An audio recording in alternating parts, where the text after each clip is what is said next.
Good afternoon. You're watching the Business Wrap segment with me, Ntokozo Khumalo. Over the next 45 minutes, we'll round up the leading business and economy news out in the week that was. We also have the hot topic chats coming up in a bit. Our first conversation exploring what South Africa being in a polycrisis according to the outcomes of the NADLAC's 28th summit means for employers navigating a fragmented labor market and sluggish economy. And then a little bit later on, we'll take a look at social impact enterprises that have the potential to really alleviate some of those socio-economic pressures of both the government and the private sector's shoulders.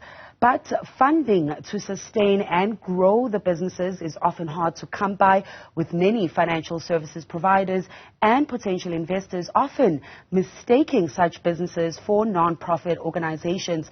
We'll take a look at why that is and how SMEs can work around that in order to access finance. That's all coming up. But first, let's get into our first conversation. And we are looking into the issue around labor issues, South Africa's labor market. Now, we did hear NADLAC, while it did receive some credit for achieving and making progress over the 2022-23 period, including the reports that it did release on Friday when it had that summit, the Minister of Labour and Employment, Leonora Stanger Paulsen, did warn that reforms in labor laws remain an area that's requiring a lot of work. And for a little bit more detail and context around this, especially in a polycrisis economy, we are now joined by Leonora Stanger Paulsen, who is the co-founder of Global Employers Organization South Africa, or GEOSA.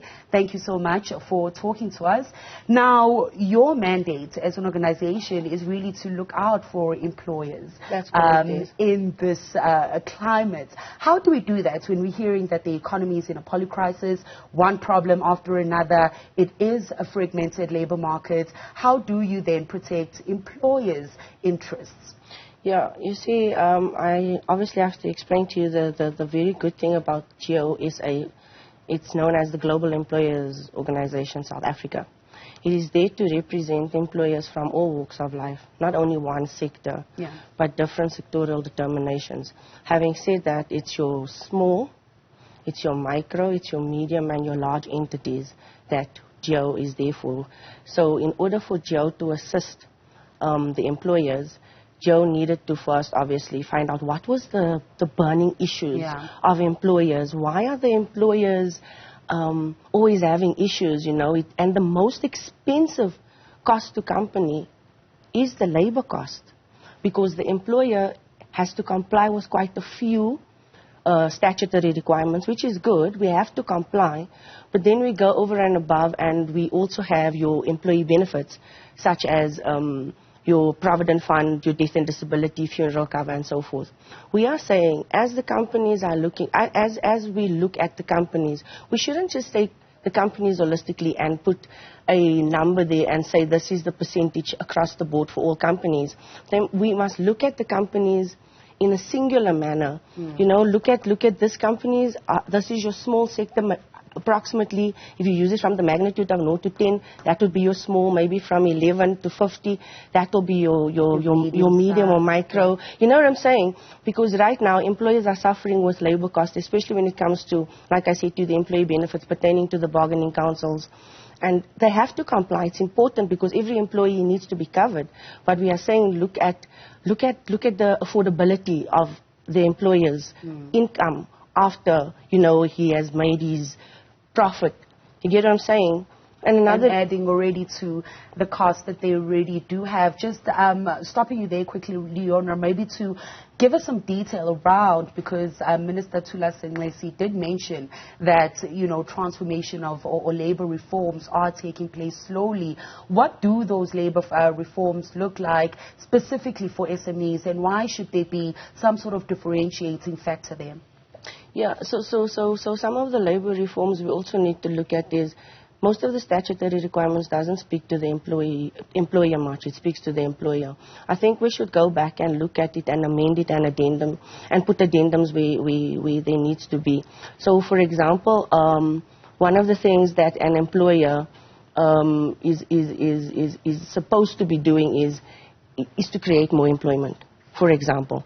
So to upskill your employees within the workplace. So the good thing about GEOSA is that we don't only say that we are there for the employer. We're trying to build amicable employment relationships where the employer and the employee, have reached consensus or some sort of middle ground where both parties are benefiting. Right now, it's more beneficial to the employee than that of the employer because, as we've said earlier on, the costs are more. Another thing is with GEOSA, we have the expertise of Mrs. Juliet Malembe, who brings about the Masita trainings, the services CETA trainings within the organization, and she is going to be assisting employers with upskilling and promoting, your employees that are supposed to, grow within a company.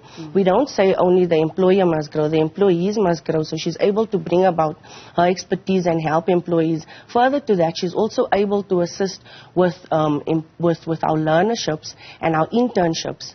Where we get employee learners that are struggling to find work right now because the economy is bad, So we would like to also assist with increasing or assisting in the social economic development within the country and the companies.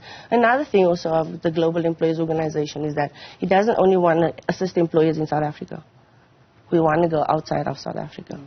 So a continental view of really balancing, and really you went into the next question of finding that balance of both the employer and the employee being protected, specifically within that SME sector that is essential for really helping to grow the economy. And unfortunately, we have run out of time. Thank you so much, Leonora, for your time. Just having that conversation about some of the labor issues that still need to be resolved in the South African economy in that context of the polycrisis that the economy in. So great insights for small to medium-sized businesses to really follow into on how to protect themselves in this market. And of course, that was Leonora Stanger Paulsen, who is the co-founder of Global Employers Organization South Africa.